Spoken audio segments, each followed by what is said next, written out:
Welcome to This Week in Tiger Athletics. I'm your host, Haley White, and joining me now is Tigers quarterback Jacob Mazzara. He was named the MIAA Co-Offensive Athlete of the Week for his performance against Pitt State, where the Tigers beat the Gorillas 50-21 on Saturday. He threw for 231 yards and 3 touchdowns against the Gorillas. He averaged 25.7 yards per pass and broke the school record for passing yards and passing touchdowns in the game. Jacob now has 7,083 yards and 56 touchdowns in his FHSU career so far. First off, congrats on the victory Saturday and being named the Co-Offensive Athlete of the Week in the conference. How big of a game was it against Pitt State, not only for the conference race, but also to get things back on track for you guys?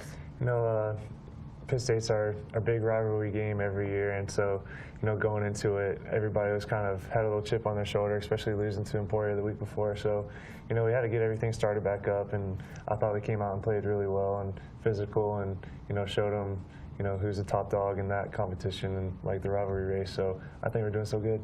With the win, you guys are somewhat back in control of your destiny for this season. Has the coaching staff talked with the team about still having that chance to clinch the title? Yeah, absolutely. Since week one, we've had an opportunity to control our own destiny, and then we've lost, and then we lost another one. So, I feel like this is the third time, obviously, trying to, we can control our own destiny still and, share the title and stuff like that. So, we just got to win out every week. And so, they put in our mind we got to go 4-0 now and then, get it from there. And you guys were able to strike early against the Gorillas on Saturday. How important was that big first play to Harley Hazlitt to kind of set the tone for the game? Yeah, like you said, I felt like that really set the tone. And, coming into the game, everyone talked about how good their defense was and everything like that. And so, it showed that they bleed just like we bleed. And, it was great to, get, I think we had 9 points in like 13 seconds or something like that. So it was really cool. And that definitely set the tone for the rest of the game. Many people were talking about how good Pitt State's defense was.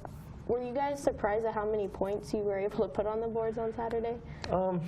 A little, yes and no. We knew they were good, but, we're really good too. We just haven't had a game where we put everything together yet, and, we didn't really turn the ball over.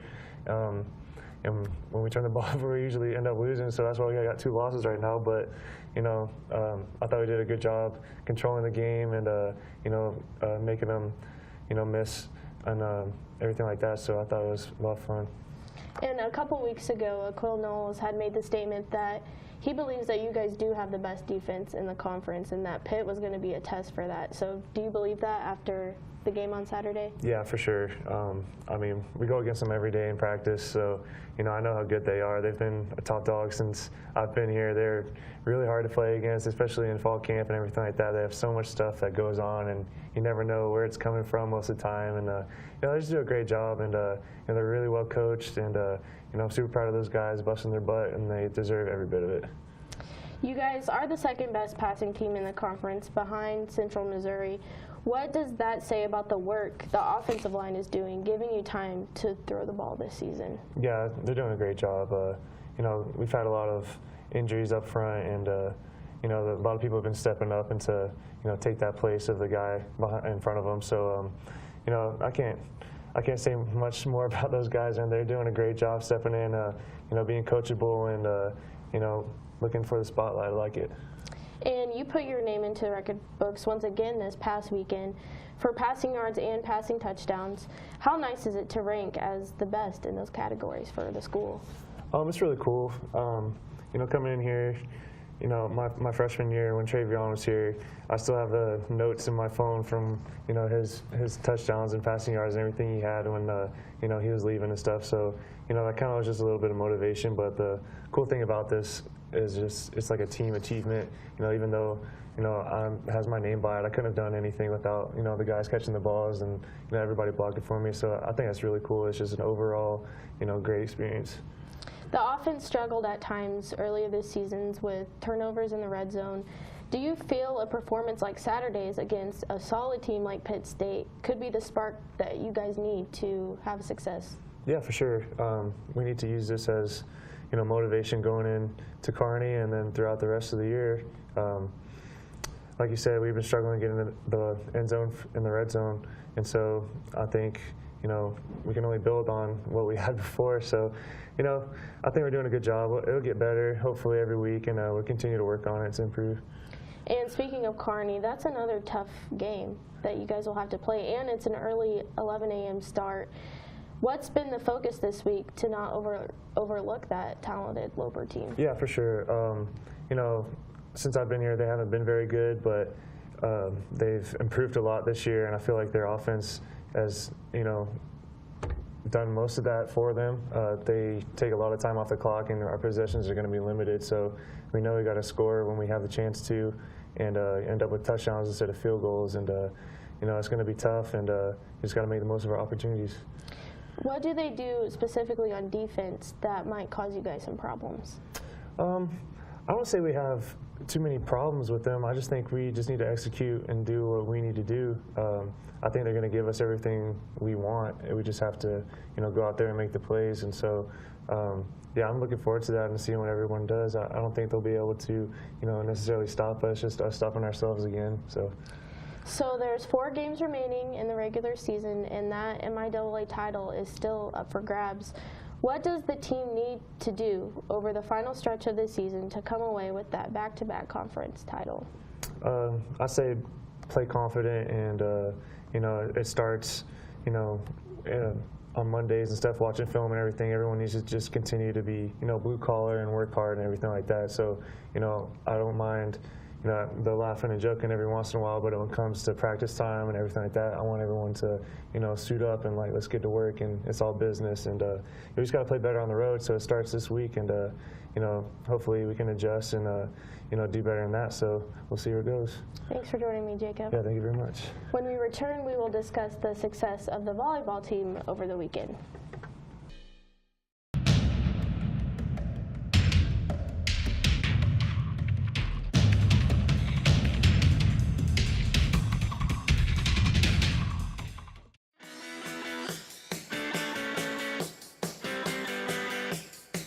I think there's a perception out there that web and mobile application development is this field where you sit behind a computer all day and code. And that's not it at all, right? And there's even a perception out there that geek is bad. But I think students should embrace their inner geek. We don't code all day. We look at issues, we look at problems, and try to figure out the pieces of the puzzle and how to put them together to build things. I was able to learn JavaScript, HTML, CSS, PHP, just kind of the whole 9 yards with that. So I really enjoyed the full program that they offered here. Anything that you're interested in, the field of web and mobile application development, there's a value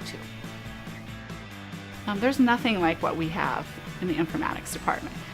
If you choose to take everything in the buffet that we offer, you'll be very well prepared for any type of job opportunity that's out there.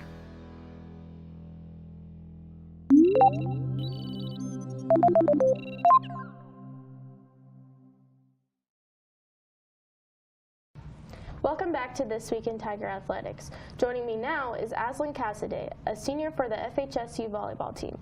Ashlyn helped FHSU grab 2 MIAA wins last weekend as the Tigers defeated Southern Baptist and Missouri Southern at home.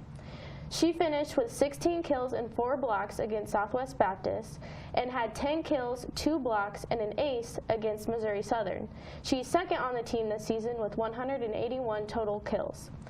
Congrats on the first 2 victories last weekend. It had to be nice to be back on track after having a losing streak. Yeah, it's very nice. I mean, we were itching for the wins, so to get them finally felt very good. It was the first games you had at home as well in quite a long time. How nice is it to be back at Gross Memorial Coliseum and play with a fan base? Yeah, you know, it's been hard this season because, I mean, even in my 4 years, this is the longest time we've ever spent on the road from preseason to the first, you know, just month of games away. So to be home and to have our people here and our fans and just that home court advantage has made the difference, and just been nice on our bodies too to not be on a bus. Right. Right. Against Southwest Baptist, the team trailed early, but you guys were able to rally to win the 4th and 5th sets.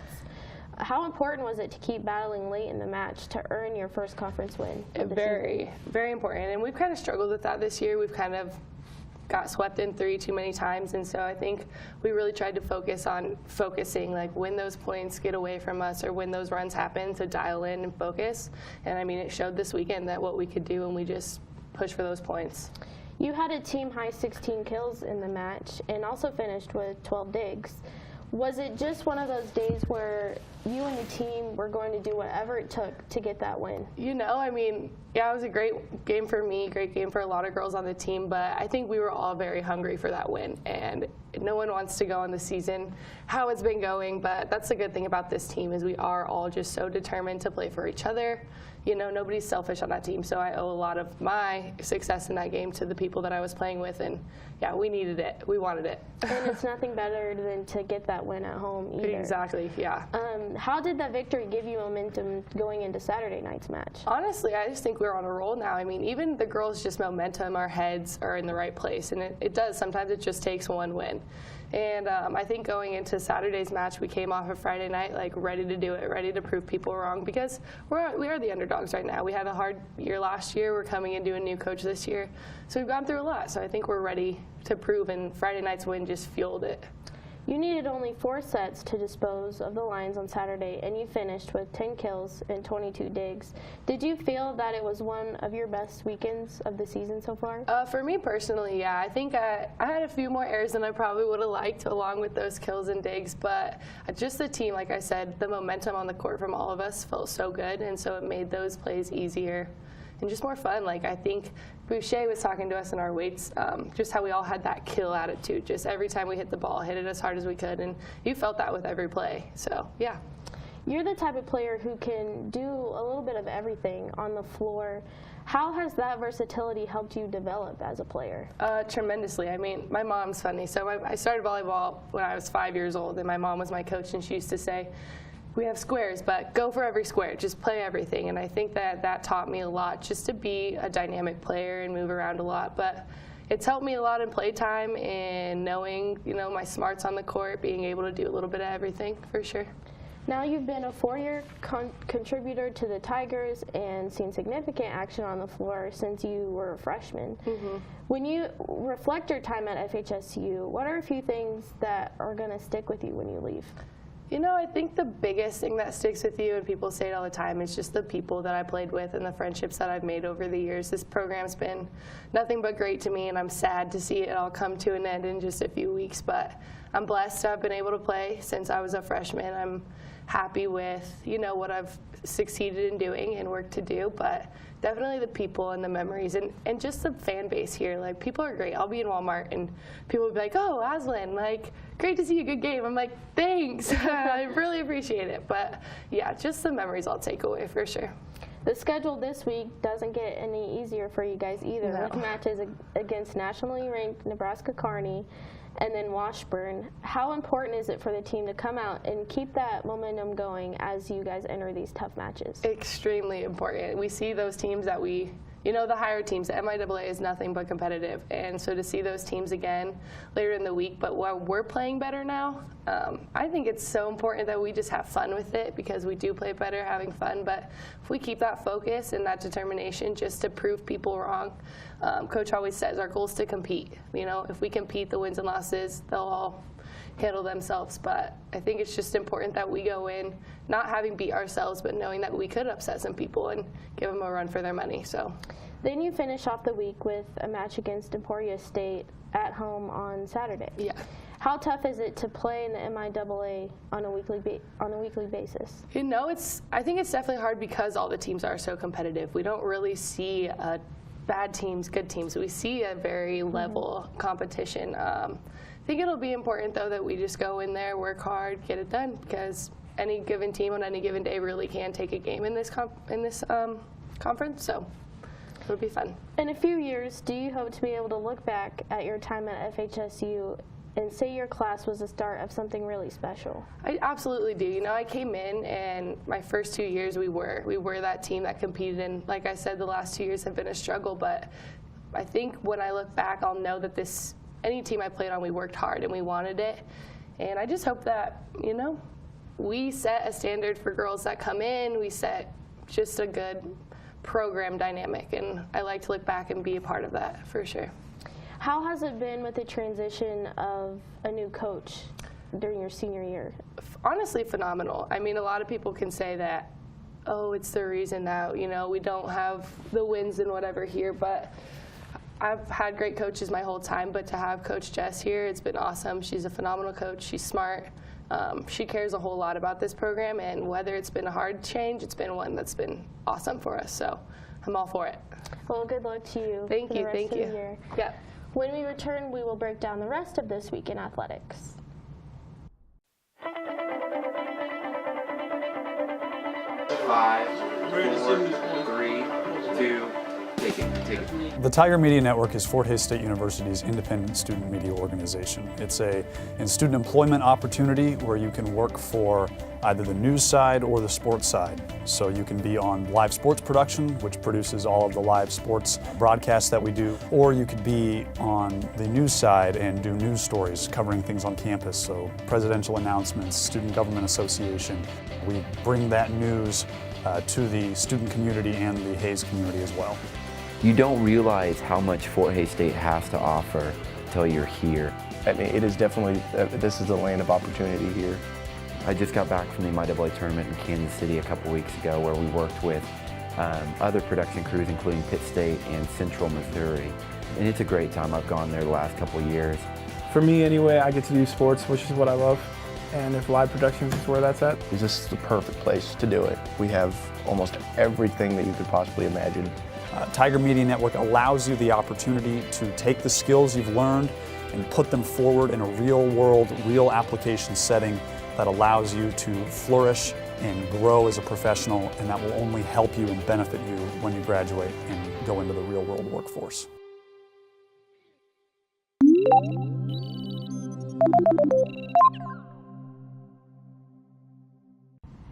Welcome back to This Week in Tiger Athletics. Joining me now is FHSU SID Ryan Prickett, and he's going to help me break down the rest of This Week in Athletics.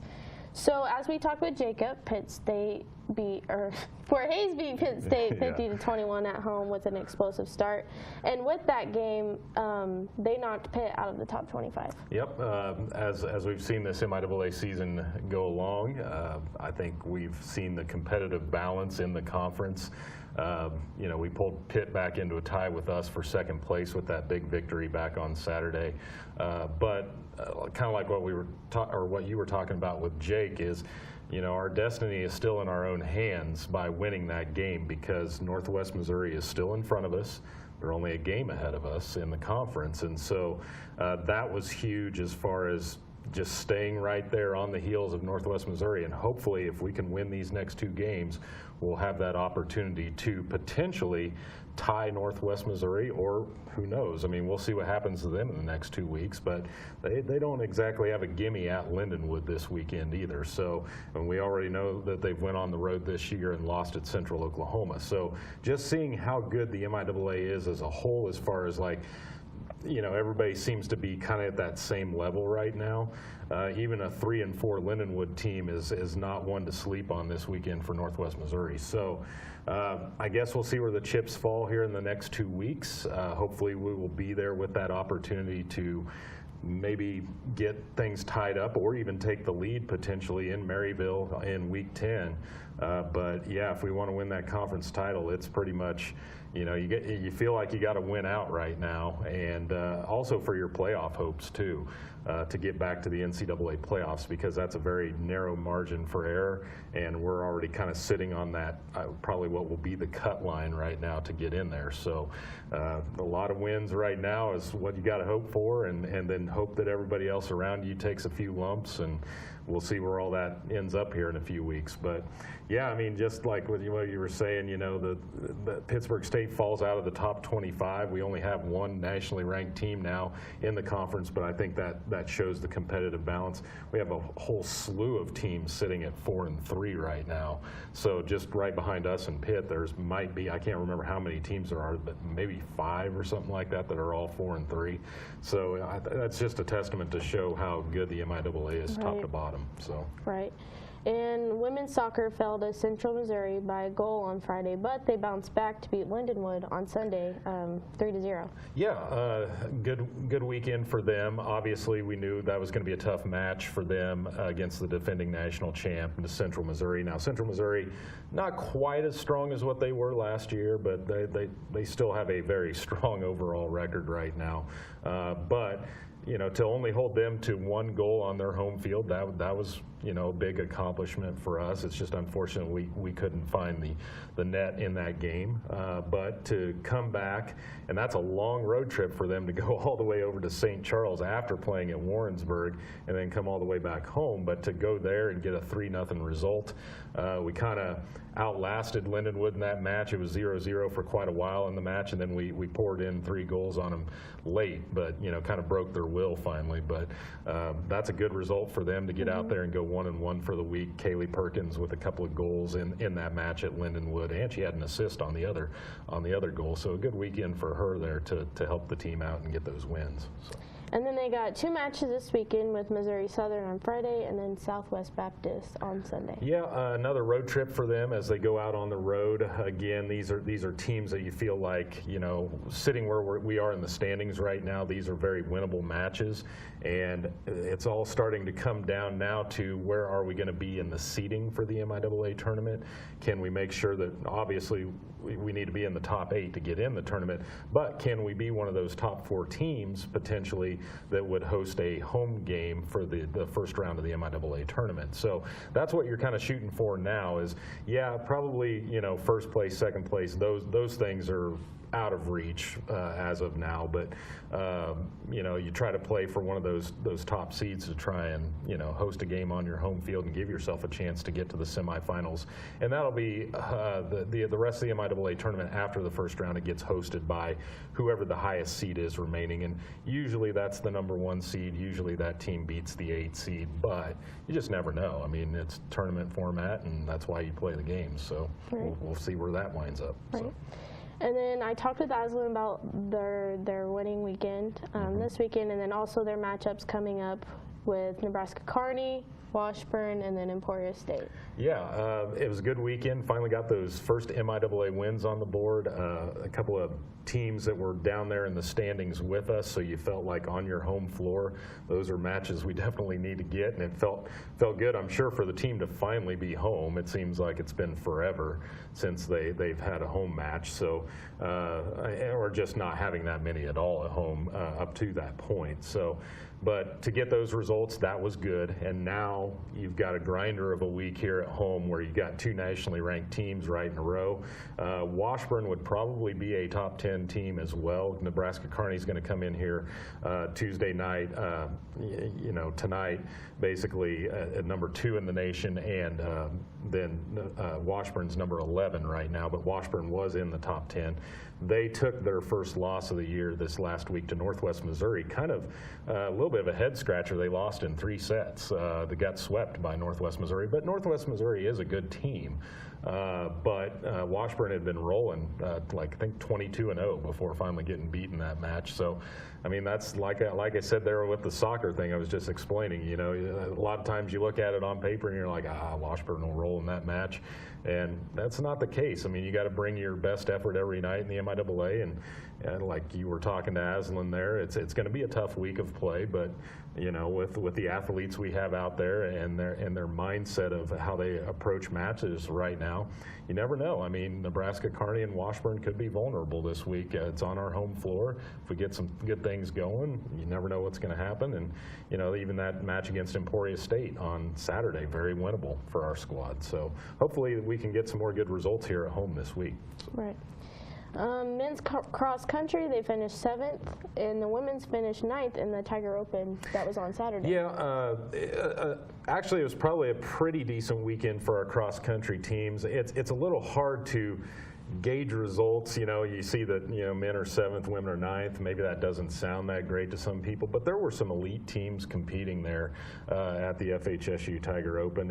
Air Force won both races, and their men are actually a top 10 ranked team in Division I. So they came here to Hayes. I'm not sure if they brought all their elite runners, but at least they were good enough to win that race. And, there were actually some upsets there on the men's side. Missouri Southern, who's number 12 in the country right now in Division II on the men's side. They knocked off Adams State, who's number 1 in the nation.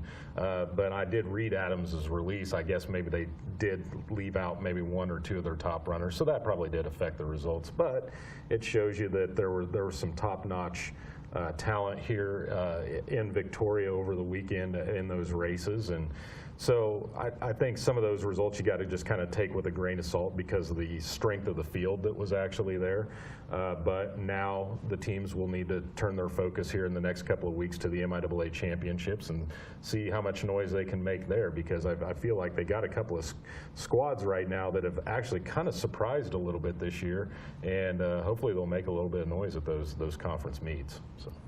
And then lastly, men's soccer, they sealed the MIAA title with a 1-0 win over Northeastern State on Monday. Yeah, it was exciting times here in Hayes just yesterday as the match that we were supposed to play against Northeastern State got pushed back a day because of that, I guess, freakish winter blast that wanted to come through Hayes a little bit early. But yeah, it was awesome to see our guys win that MIAA title for a second year in a row. They just keep rolling right now, 8 wins in a row. A really exciting way to win it yesterday too. We go through the whole match. I think we were up like, I'd say 14-1 or 15-1 in shot count. We had only allowed 1 shot all afternoon, and it just felt like being 0-0 going into overtime. It's like, gosh darn, we got to find the goal at some point in time with all these shots that we've had, and we got fortunate that Sergio Villalba got loose on the left side of the box, and he got in there a little bit close, and their player just did a little bit too much to foul him from behind.